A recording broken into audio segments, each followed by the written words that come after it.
wasiatnya Ubed bin Syahid kepada putranya, kamu bersahabatlah dengan para fuqaha. 1. Nomor 2, wa ta'allam minhum adabahu, dan belajarlah dari mereka tentang tata caranya, dengan tata kromonya, dengan akhlaknya, tata cara. Kemarin sudah saya sebutkan apa bedanya adab dengan akhlak. Di adab itu tata cara yang telah dilakukan oleh Rasulullah, tata cara yang telah disampaikan atau dicontohkan oleh Rasulullah, tata cara yang dimaksud yang ada di dalam Quran, tata cara yang ada di dalam hadis. Itu namanya adab. Maknanya nahwu itu diarani adab, sorot itu diarani adab. Kenapa ilmu nahwu diarani ilmu adab, ilmu sorot diarani ilmu adab? Dikarenakan ilmu nahwu dan sorot itu tata cara, ilmu tata cara untuk berbicara, untuk mengungkapkan. Tapi ketika tata cara itu sudah melekat dan mengkristal kepada diri seseorang sehingga refleks perbuatannya tanpa mikir, tanpa angen-angen, maka disebut dengan akhlak. Ketika belum refleks, maka belum disebut dengan akhlak. Makanya orang yang sedekah ketika belum refleks dan menjadi karakter, belum dikatakan orang yang longan. Itu berarti wong bakhil tapi sing gelem sedekah. Ngono ae.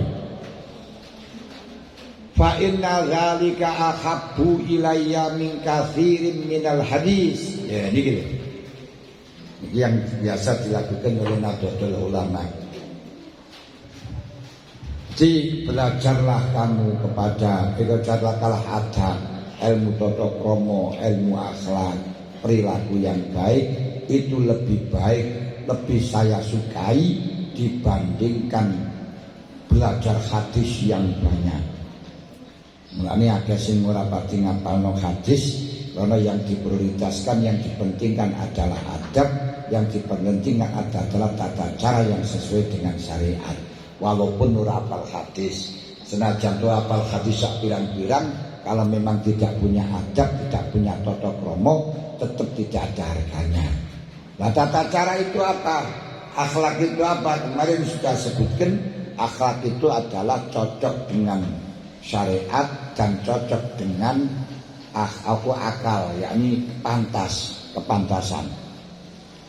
Nah, ini sudah dengan daunnya Sidina Ali, itaqilah haitsuma kunta wa atbisiatal hasanata tambuha wa khaliqin nasabi khuluqin hasanin, dan berakhlaklah dengan manusia yang baik.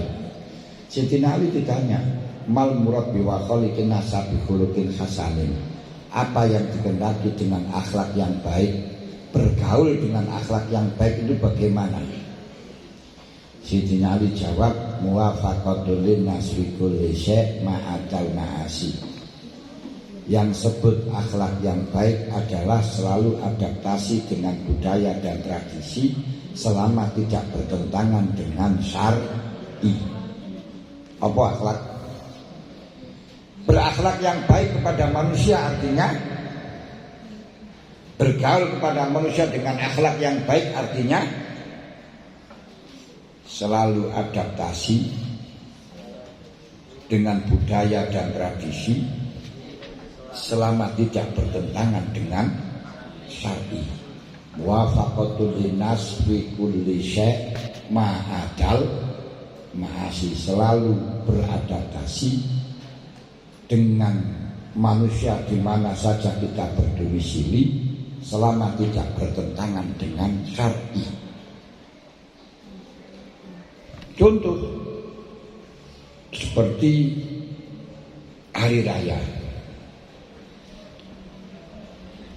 Setelahnya sholat hari raya, kebiasaan atau budaya dan tradisi di masyarakat kita selalu bersilaturahmi anjasana, kesana kemari untuk bersilaturahmi, menemui ayah dan umi di mana saja mereka berdomisili, sehingga jauh pun kita harus mudik demi ayah dan umi misalnya. Loh, apalagi istri. Nah, ini tidak ada perintah dari syariat. Kalau silaturahim perintah syariat banyak. Atak wa atak nama amarallahu ayyusala yusiduna fil ard. Perintah silaturahim banyak, tapi silaturahim setelahnya hari raya tidak ada. Namun ini merupakan budaya yang dicetak oleh para ulama di Indonesia. Entah yang mengawiti budaya itu siapa, saya juga gak ngerti. Saya lahir sudah ada budaya setelahnya sholat id, setelahnya hari raya sampai 7 hari kita anjah sana kemari silaturahim. Akhirnya ketika panjenengan ini gak melakukan ini, gak melanggar syariat. Setelah hari raya rumahnya ditutup rapat, dikunci, gak melanggar syariat, gak apa-apa, gak berdosa. Tapi ini gak bisa disebut dengan orang yang berakhlak. Kenapa? Karena ukurannya akhlak itu tidak hanya syariat, tapi cocok dengan kepantes. Pantes. Jadi meneng ae tutupi kabeh, gak cocok karo syariat. Termasuk di sini nggak biasa orang itu pakai jubah, apalagi kluwuk-kluwuk jubahan. Itu ya gak melanggar syariat ya, tapi gak berakhlak. Kenapa? Nggak sesuai dengan kebiasaan. Sing wajar-wajar ae lah ngoten lho. Sing wajar-wajar ae ngoten. Karena apa? Jubah itu gak ada perintah. Nggak ada hadis yang merintahkan konjoban, satupun nggak ada. Itu budayanya wong Arab.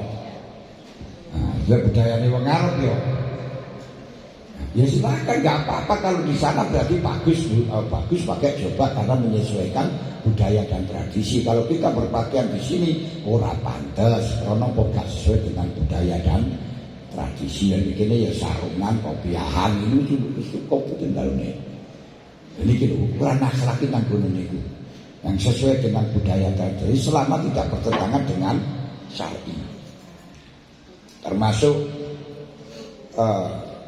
karena hari raya ini kita ingin bersilaturahim, ketemu dengan keluarga sehingga mudik, makanya sampai cari berita mudik sampai macet hanya di Indonesia. Selain di Indonesia tidak ada. Nah, ini nggak enak berita mudik di Mekah, mudik di Arab, mudik di Amerika, mudik di Singapura, gak ada. Mudik itu hanya di Indonesia. Kenapa? Ini budaya khusus Indonesia. Loh, disinilah kita mempertahankan budaya yang semacam ini. Karena ini budaya yang khusus dengan Nusantara, melalui diarani budaya wong Islam di Nusantara disebut dengan Islam Nusantara. Orang yang gak ngerti katanya Islam Nusantara sesat karena ada Islam baru, ora paham. Nah, kita orang Nusantara biasanya lambene batik, lambene putih, ya ikulah yang bagus, gak usah neko-nek, gak usah neko-neko, ora usah model-model marakno modal madil. Lah ini wong iku lek model-model marakno modal madil. Wis kalah, wis macak barang biasa-biasa wis sampai kok bonding kok macakno macem-macem lek elek panggah elek. Masih orang macak lek ayu panggah ayu ngono lho. Ora usah nyeleneh-nyeleneh kan neko-neko. Iki penting. Bawalah akhlak di pondok ke rumah, tapi kecuali satu sing bangkongan jadi dibawa nang omah. Ini kadang repot ini. Nang pondok bangkongan terus katanya dibawa ke rumah nang omah melok bangkong lah repot. Niku. Jadi akhlak itu adalah akhlak kepada manusia. Kalau akhlak yang urusan syariat itu akhlak kepada Allah. Akhlak kita kepada Allah. Akhlak kita kepada Allah niku lek sowan yo sing apa iku namanya pakaiane sing bukut. Ojo kalaupun toh tutupi aurat wong lanang iku antarane udel dan dengkul wis cukup. Tapi aja pisan-pisan sowan nang Gusti Allah kur celonoan omprong antara udel karo dengkul akhire ketok susune barang yo aja. Niku panggah boleh tapi gak berakhlak. Ngadep nang kiai ora wani ora klamben nang Gusti Allah ora klamben ya nak. Nah niki yo pas-pas ae tapi gak berakhlak tenan nih. Nah niki akhlak niku di bawah ilmu. akhlak di bawah ilmu, di atas syariat, di atas syariat, di atas ilmu. Itu diantaranya sing perlu Anda praktekkan di rumah. Sesuaikan dengan budaya dan tradisi di masyarakat selama tidak bertentangan dengan syariat. Tapi kalau bertentangan dengan syariat yang sekarang banyak budaya kawin antar agama, jangan diikuti, itu prinsip, nggak oleh, itu haram. Terus enek budaya yang nggak cocok dengan syariat, makanya masalahnya di rumahmu, di daerahmu, krono mengkotakan diri, ini duduk kota sedesa tapi mengkotakan diri sampai roknya, sampai rok mini, tingginya sampai hampir Sidratul Muntaha. Ya jadi ditiru kayak ngoten niku. Gak boleh, kenapa? Bertentangan syariat. Bertentangan syariat. Mosok rok mini akhirnya duduk bingung. Kalau duduk di kursi bingung. Apalagi dapat hadapan dengan orang laki-laki ngowos. Terus bingung cari bantal. Saya cara kula nek wis pancen sengaja kaya ngono ora usah ditutupi bantal ngene. Ndek jarne ae wis sengaja kok. Masih malu-malu tutupi bantal.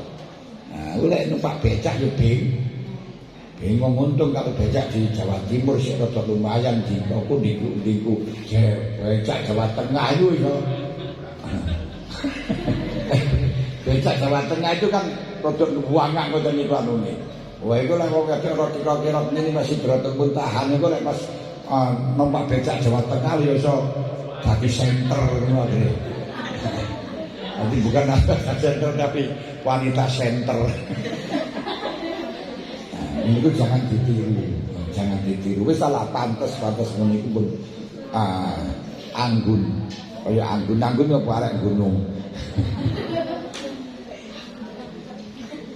Niku penting.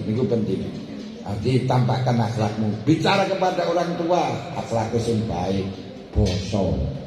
Basa jo hae. Sing sopan. Budal lunga mulih salim karo ibuke, salim karo bapake. Kalau kemarin belum sudahlah kita lupakan. Setelahnya dari pondok kita membuat akhlak dari pondok kita bawa pulang. Istilah sing asale ora salaman terus sampai zaman kemarin salaman terus salaman tangane apake diambung, tangane ibuke diambung, sesuk tangane tambah. Istilah sangune tambah. Masih orang jalur selalu alhamdulillah anakku ono asile, anakku asile dan ojo pisan-pisan bentak. Apa to, Pak? Tangian nduk. Nggih. Mapa? Kesel. Kilek sampean kaya ngono iki ora cocok karo akhlaki Kanjeng Nabi, berarti batil. Karena kan akhlaki Kanjeng Nabi karena khuluquhul Quran. Dan Al-Quran dikatakan malah takul lahuma ufin, ojo bentak nang wong tuwa, gak oleh. Nek ditimbali ojo dalam terus moro, ojo dalam tapi dalam. Dalam moro sendika dawuh. Nun wau ayalah nun wau jadi jam ya dilatih. Nah niku krana nglatih niku ora cukup sedina rong dina tahunan. Wong kadang-kadang wis tahunan iso berubah kok ae. Berubah lek ngaji gampang, ngaji niku gampang, tapi merubah semacam itu bertahun-tahun. Wong kalian merubah asale apa niku panggil mboke niku sembok. Saiki ganti umi ini wangel. Ya ora usah umi ngono ibu, ngoten wae. Ibu, bunda, ayah, mama yo didelok kala singkatane. Oleh mama ngono yo pas apa ora? Mama nandi matun.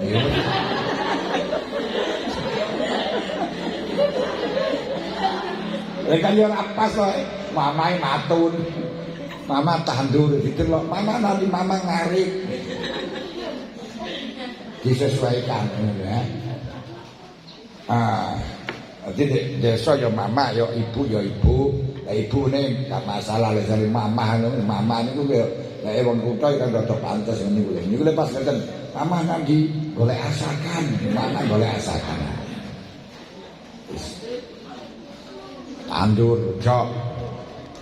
Papi, mana papi? Papi ngarit. Pas apa ora karian ngoten ya. Wong papi yo ngarit. Nanti papi kroges.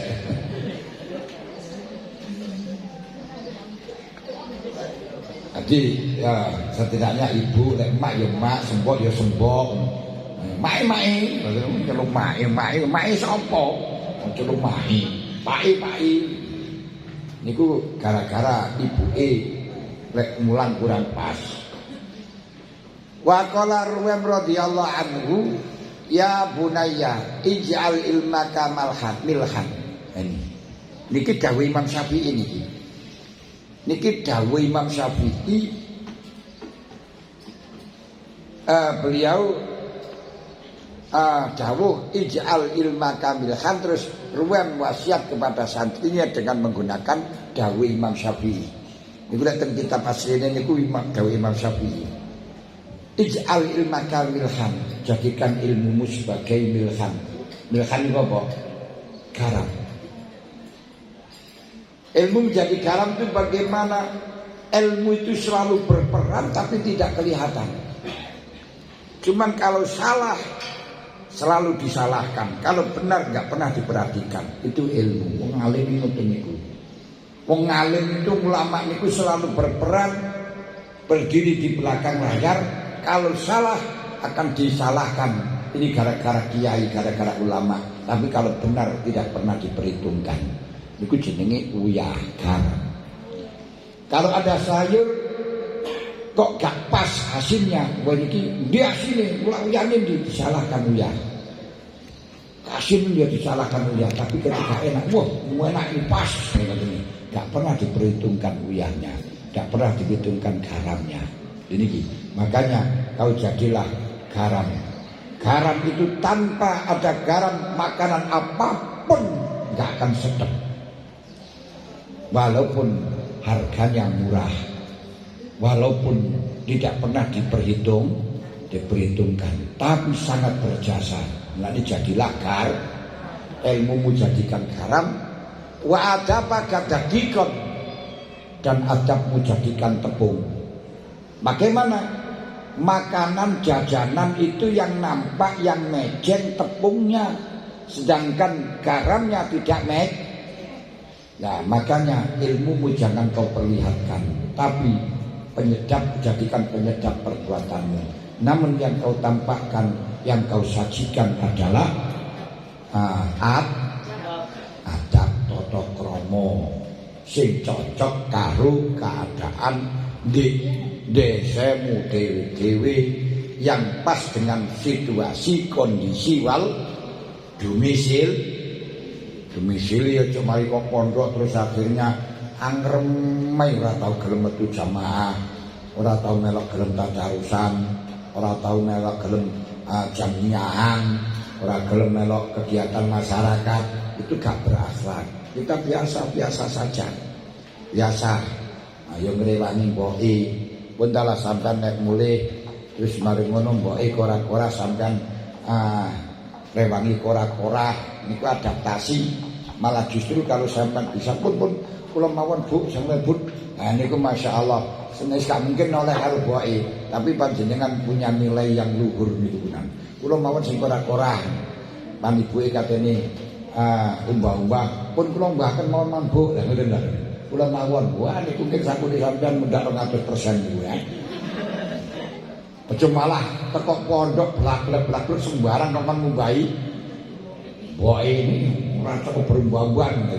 Jiarno akhire mboke setelah sampean teko nang omah mumet kakean umbah-umbah kok ora tau gelem. Ngoten ya. Dadi tekoni abahe, Pak, pakaiane ingkang kotor pundi, Pak? Wah, terus niku apa ini ku langsung sopan kan niku. Napa to? Dadi kula umbahi. Wani ora? Hah? Mulane kudu latihan iki gak cukup sedina masih pinter kene gak iso karena perlu cekatan-cekatan ini bertahun-tahun nih mulane tapi kalau gak latihan gak iso. Dilatih. Jadi lek nang omah hormati nang bapak, Pak. Nah, kotoran pakaian jenengan ingkang kotor pundi, Pak? Tapi lek katene jumba terus marungo dioblok-oblok dhisik kesake, lek ana aja didelikne ya. Anggo lek mari ngumbahi pakaiane bapake diumbahi terus lah duwite nang mbuh. Lah ngene. Ah, sak beres ya. Nanti ngoten nek nang omah nang ngoten ibuke kora-kora direwangi ora-ora jok mening wis kok turu wae pelampiasan nang omah aja. Ini yang dimaksud wa ada pakadakikon adab menjadikan tepung, ilmu menjadikan garam. Artinya apa? Ilmu tidak usah ditampakkan, tidak usah diperlihatkan, tidak usah dipamerkan. Orang yang dilihat pertama kali bukan ilmunya, tapi dilihat adalah adabnya. Dengan adabnya mulia, berarti akan tahu ilmunya. Sudah jam 8.45 ngepres dari sini. Nek sing dekokno. Ada enggak? Gak enak.